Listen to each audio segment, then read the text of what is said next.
Debo aclarar antes que nada que este es un cuento que escribí para vos, que en realidad no sé hasta qué punto es un cuento, es más un relato de un hecho bastante verídico, al margen de las partes imaginadas, digamos.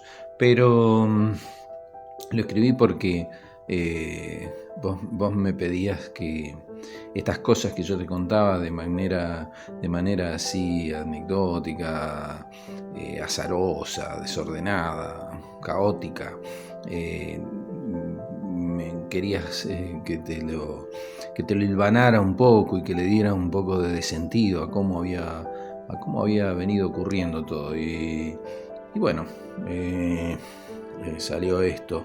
Es una forma de organizar un poco esas cosas que he escuchado y que quería transmitirte, que me llamaron tanto la atención en su momento.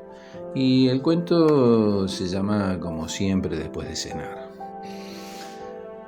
Antes no existían los geriátricos. Había, sí, asilos de ancianos. Eran para los viejos que no tenían quien los cuide. Pero en general, en las familias se les hacía algún lugar. Cuando yo era chico, los padres de mi abuela aún vivían. Tenían su casa en el suburbio y todos los domingos íbamos con mis abuelos a comer allá. Mi abuela llevaba la comida, o llevaba los elementos y la hacía allá, en la vieja cocina.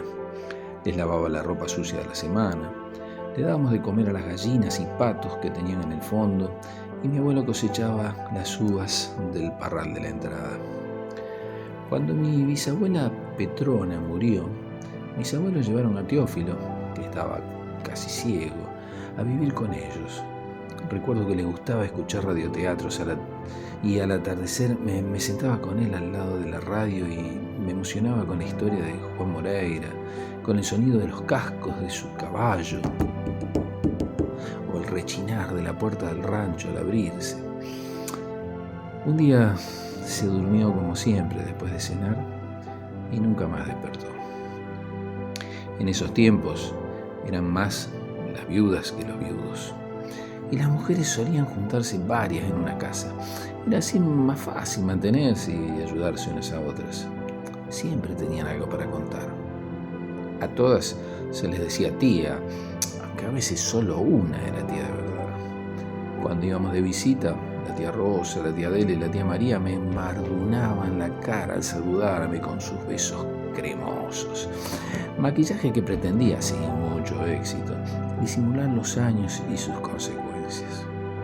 Una vez, mientras tomábamos el té sentados alrededor de una mesa con blanco mantel bordado con rosas de colores y delicadas tazas de porcelana, escuché esta historia. Aclaro desde ahora que nunca supe todos los detalles, apenas el trazo grueso de la obra. La tía María y Fermín se casaron en España, en algún pueblo remoto de España, allá por la época en que con ojos inyectados en sangre y dientes apretados se empeñaban en abrirse las tripas y bombardearse sus casas, enfrentados al grito de ¡Viva Cristo! O ¡Viva la República! Cuando la guerra llegó a su pueblo, los tomó por sorpresa, una en su casa y el otro arreando sus ovejas. El bombardeo fue feroz y cada uno tuvo suerte distinta. Algunos se ocuparon de teñir de rojo las piedras de las calles en un último cálido y pegajoso abrazo. Otros advirtieron cómo sus casas se convertían en sus tumbas cuando algún impacto rajaba sus paredes y entre estruendo, polvo y gritos pasaban a formar parte del recuerdo y del frío número del conteo de víctimas. Y algunos, hay quien dice los más afortunados, alcanzaron a huir aturdidos y con lo opuesto. Rara fortuna en ese país cruel y sediento de fusilamientos. El derrotero lo desconozco. Lo más probable fue que María haya intentado encontrar entre los muertos a su Fermín, pero entre tantos cadáveres destrozados ni siquiera pudo enterrarlo, dejar una flor en su tumba antes de partir de esa tierra de malos recuerdos y recalar en Argentina.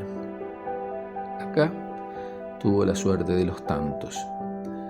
Formó familia en Rosario, vivió sin trascender más allá de sus afectos y en el ocaso, quizás para hacer un trámite a sus nietos, se dirigió a la Embajada Española en Buenos Aires.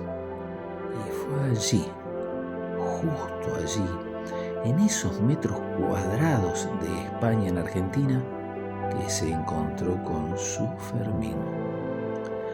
Repetiré lo ya dicho una vez más y con gran dolor lo digo. Quisiera saber más, pero solo me queda imaginar. Lo que sé es lo que sabe del mar quien solo ve la espuma de las olas. Imagino el momento en que el Titanic se encontró en el medio del Atlántico con el iceberg que lo partió al medio.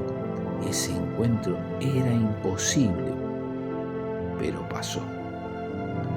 Yendo hacia atrás, imagino a Fermín huyendo de las balas franquistas, retornando al pueblo cuando el estruendo de las explosiones se había acabado, encontrando la casa destruida y las pilas de cadáveres entremezclados, quemándose en fosas comunes, y la tristeza, la huida, el viaje a América para rehacer la vida lejos de aquellos recuerdos de sangre y horror, amparado por parientes lejanos, radicados en Neuquén.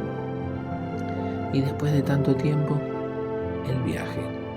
Por trámite de pasaporte o pensiones o va a saber por qué, el viaje a Buenos Aires, a la embajada, al encuentro increíble y fortuito de su pasado, de su María. ¿Qué habrá ocurrido entonces? ¿Se habrán sentido arrasados por la rotura del dique de los recuerdos? ¿Habrán revivido, aunque sea como un relámpago en la tormenta, el amor que alguna vez los había unido y por el que habían penado en los tiempos de trincheras y muertes? ¿Se habrán abrazado con ese abrazo que entrelaza más que brazos, más que cuerpos, que entrelaza historias, aún con ese sabor agridulce del saber que el otro todavía existe, aunque la vida no haya podido ser compartida? Que el otro, ese ahí parado, es alguien que uno conoce, aunque también ese ahí parado es un desconocido. O quizás los duelos ya resueltos, la memoria selectiva que borra los malos recuerdos, las ausencias, las heridas que alguna vez sangraron pero que luego fueron curando, coagulando, formando cicatrices que de a poco se perdieron entre los pliegues, entre las arrugas de los cuerpos viejos. Quizás todo eso solo les permitió sorprenderse, saludarse incómodamente, darse las direcciones de Neuquén y Rosario para mantenerse en contacto y tomar distancia rápidamente ante el miedo de que ese pasado que ninguno había elegido irrumpiese en el presente y generase problemas legales, afectivos, que alterase la calma cotidiana de seres que habían penado demasiado y ya no querían más riesgos que los necesarios. María murió tiempo después. Lo que pensaba, lo que sintió, nunca lo sabremos. Podemos también imaginar que quizás negó todo y solo lo contó como anécdota, como cosa rara y ajena, como esa historia que escuché así, cruda y breve. Pero quizás también en esos días que aún quedaban, de compras de almacén, cola en el banco y tazas de té con tías varias, en los ratos libres o antes de dormir cada noche, habrá fantaseado recordando aquel pueblo español de piedras y a su Fermín, el Fermín joven con olor a ovejas, que la habrá acunado entre sus brazos por las noches, bajo las estrellas, ignorando, por suerte, el futuro, lo fugaz de la existencia.